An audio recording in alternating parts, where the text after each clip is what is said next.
height of the abdominal aorta. And the way you can remember that is that the inferior vena cava has to drain into the right atrium. So it's going to be to the right of the aorta. When the artery gives off the renal arteries, at the same site you're going to have renal veins that are carrying blood flow from the kidneys into the inferior vena cava.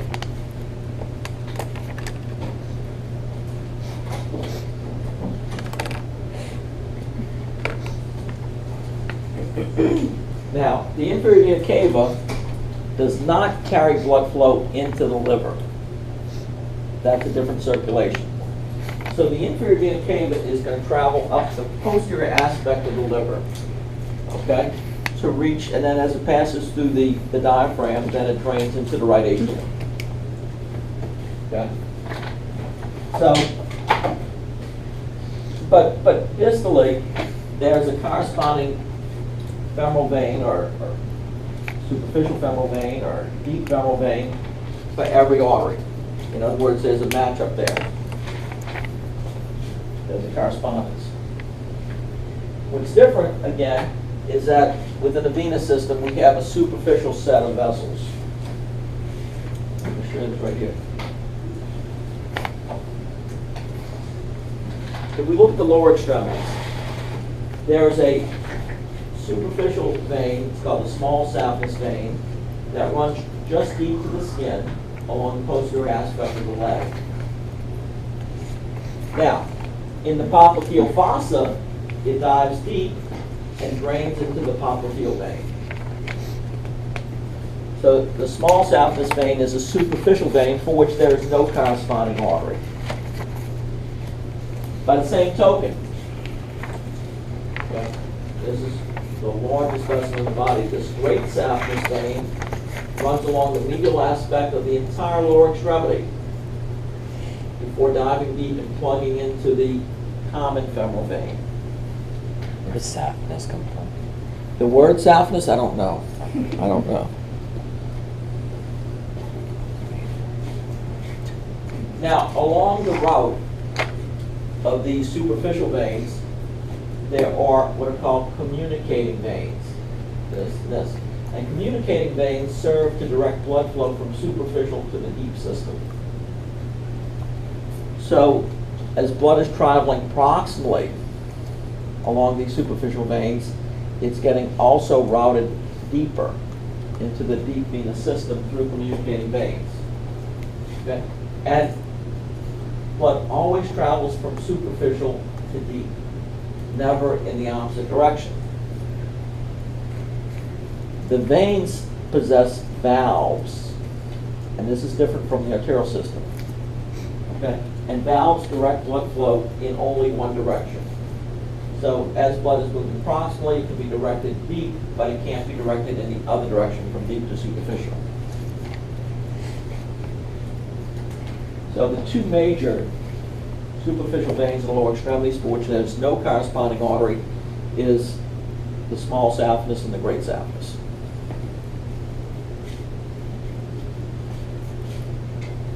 And so when we talk about the heart bypasses that they used to do, that's... Yeah, they will take, so they'll strip away part of a saphenous vein and they'll use that for a graft. And so that's called a saphenous vein graft. So that leads me to believe that they're not that important. Well, one of the complications of removing saphenous veins is that patient may have some swelling in the lower extremity because it can impact drainage. Sometimes there's very minimal swelling though, because usually there are other collateral routes through which blood can be drained. It can be drained through the deep system, for instance. And unlike arteries, many times there are multiple deep veins. So whereas you always have one, let's say, brachial artery, sometimes there'll be two brachial veins. Okay, there can be multiples. Not so much for the arterial system.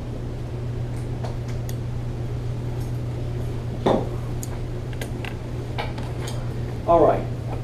let's look at the GI tract. Remember that the GI tract was fed by the celiac trunk, the superior mesenteric artery, and the inferior mesenteric artery.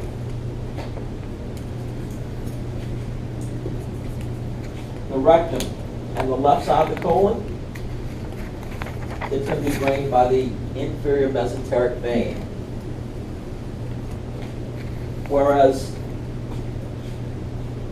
jejunum, ileum, right colon, it's going to be drained by the superior mesenteric vein. Now, this is very interesting. The superior mesenteric vein and the inferior mesenteric vein come together and form a structure called the hepatic portal vein. Most people just call it portal vein, but the book is going to call it the hepatic portal vein. Okay? And that portal vein is going to carry this venous blood to the liver. We said the inferior vena cava did not drain into the liver, but the portal vein does. Also emptying into the portal vein is the drainage from all those upper abdominal viscera fed by the celiac trunk. So also entering into the portal vein is the drainage of all the upper abdominal viscera supplied by the celiac trunk. So for instance, you have a splenic vein, which is joining the inferior mesenteric drain into the portal. You have gastric veins draining into the portal system. Okay? So that any nutrients that are absorbed across the lining of the GI tract, whether it be stomach, small intestine, large intestine, all those nutrients are going to be draining into one of these veins. Okay? They're going to pass through the portal system and into the liver. So the liver is the first organ to receive nutrients absorbed across the lining of the GI tract. That portal vein is carrying nutrient-rich blood. Now, let's go back to the rectum. Remember how we said that the rectum receives two sources of blood flow? The internal iliac artery and the inferior mesenteric artery. The same thing holds true for its venous drainage. The rectum is drained by the inferior mesenteric vein, about 50% of the drainage, and the other 50% is the internal iliac vein. So that's the beautiful thing about the rectum. It's got a dual source of drainage. And you'll learn more about that in pharmacology. That's why we oftentimes think about the rectum for administering drugs. Yeah. Or let's say someone's vomiting, and I'm not going to keep the drug down. Let's say you need to give them some Tylenol. Think rectum. Almost possible. Or if you need to give them an antiemetic to stop the vomiting. You can't give it orally. What do? Think rectum. You probably don't think rectum enough. All right. So let's look what happens here. The portal vein is going to carry blood into the liver, and that blood is going to pass through what are called hepatic sinusoids. A sinusoid, or a sinusoidal capillary, is just a specific type of capillary. It's a little more dilated, and it's got wider openings along its walls. Okay. So, blood from the portal vein is going to enter into these hepatic sinusoids, and these hepatic sinusoids are going to deliver blood to the hepatocytes, the cells of the liver, so that's where nutrient and gas exchange occurs within the hepatic sinusoids. It's going to pass from hepatic sinusoids into one of several hepatic veins. Hepatic veins is then going to drain into the inferior vena cava just as it's passing through the diaphragm. Okay?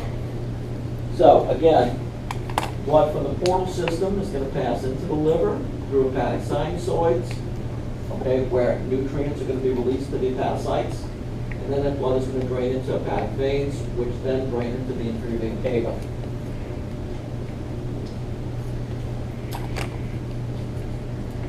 Now, when we talked about the celiac trunk, oh look, there it is right there.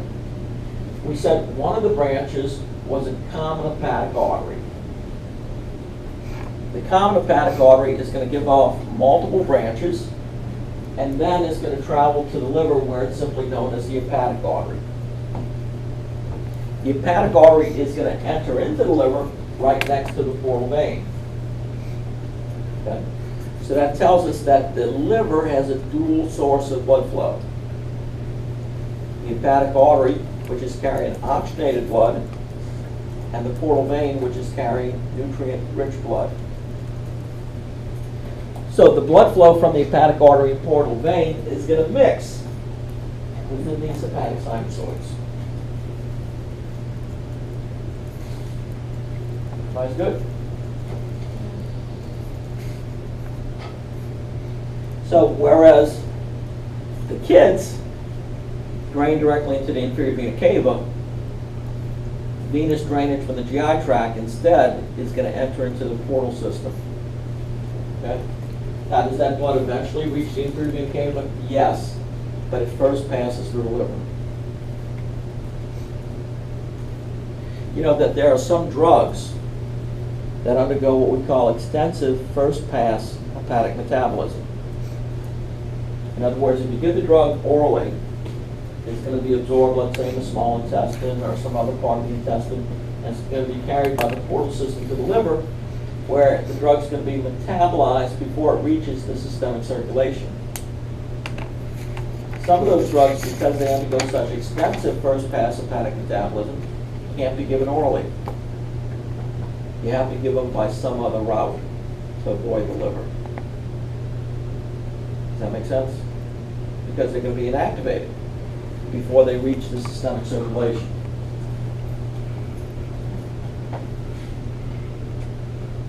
Let's look at the upper extremities. Again, the deep veins in upper extremities correspond to the arteries. So this deep vein right here is going to be the brachial vein, and it's going to run right next to the brachial artery. Okay. Distally, you're going to have a radial vein and an ulnar vein, which are going to join together to form the brachial vein. So the deep veins have names that correspond to the neighboring artery.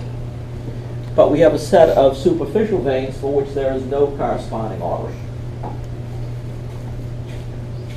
There are two. The basilic vein is a superficial vein along the medial aspect of the upper extremity. Little finger size, or ulnar.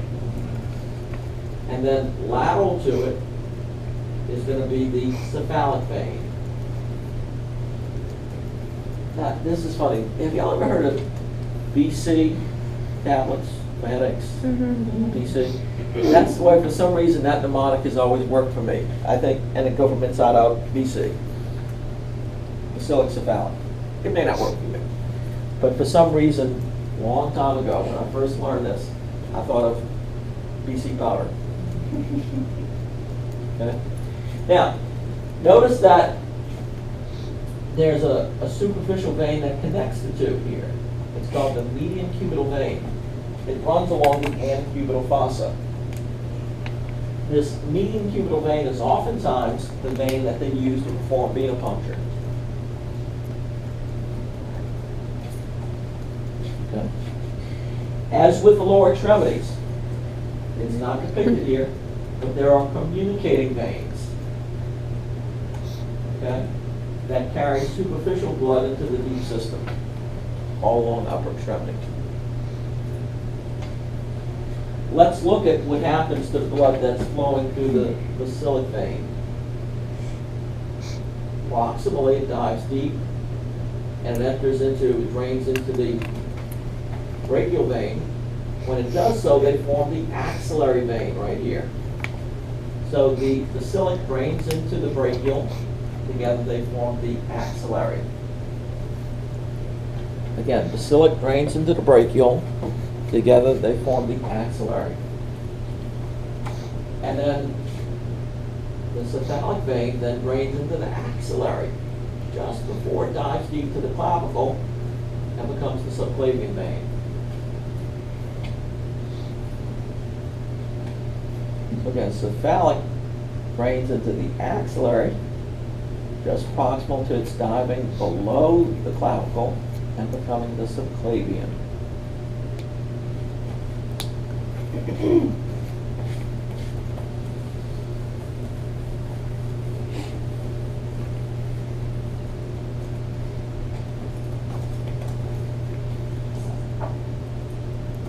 Say that's drink back. Does that hurt?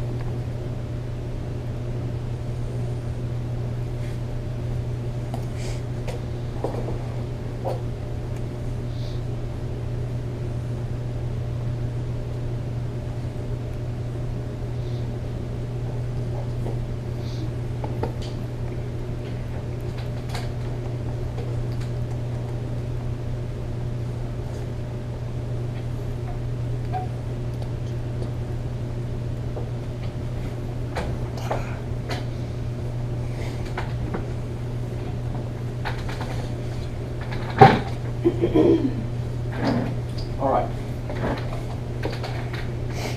Here's the subclavian vein. Clavicle.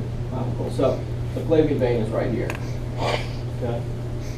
Now, we said that the internal carotid artery on either side carries blood through the carotid canal into the brain. There is no corresponding internal carotid vein. Okay, this is a case where the names aren't the same. The veins that drain blood flow from the brain, the veins that drain the brain are the internal jugular, or some people call internal jugular veins. So the internal jugular veins are traveling down the neck right next to the internal carotids. Okay? So let's say this is the internal jugular vein. When it joins the subclavian vein, the name changes here to the right brachiocephalic vein.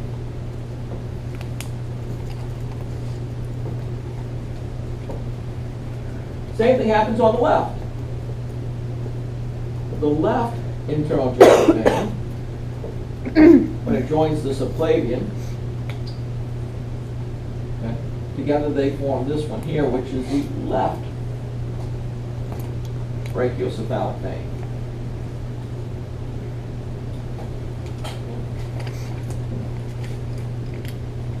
Now you see what happens next. The right and left brachiocephalic veins anastomose to form the superior vena cava.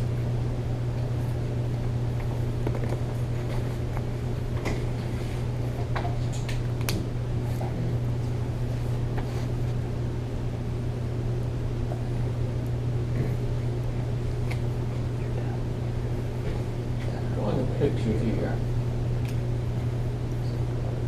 What am I drawing in pink here?